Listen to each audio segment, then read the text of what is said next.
चलना होगा। अमरीकी वज़ीर दिफा पैट हेग्सेट की पेंटागन में ब्रीफिंग। कहा इसराइल को तमाम इत्तेहादियों की हिमायत हासिल है। अगर ईरान ने हमला किया तो भरपूर जवाब देंगे। हमारा हमला पहले से ज़्यादा सख्त होगा। अमरीका बार बार कहता रहा है कि ईरान को जौहरी हथियार हासिल करने नहीं देंगे। हमने सदर ट्रंप के हुक्म पर ईरान के जौहरी तंसीबात को निशाना बनाया।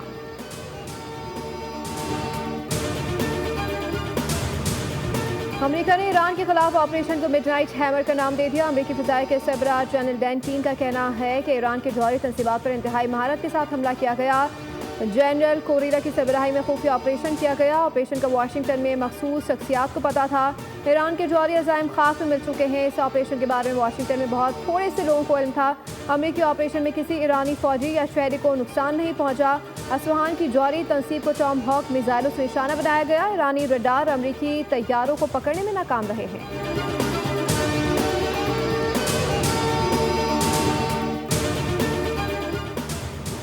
और इस्तांबुल में ओआईसी वज़ीर ख़ारजा इजलास के मौके पर नायब वज़ीर आज़म इसहाक डार की ईरानी वज़ीर ख़ारजा अब्बास अराग़ची से मुलाकात। इलाक़ाई सूरत हाल पर तबादला ख्याल किया गया।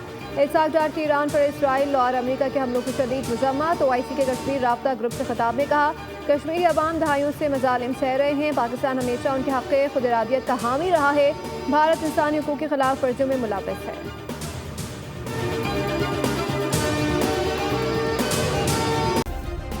सब्सक्राइब करें और बेल दबाएं ताकि कोई खबर रह न जाए।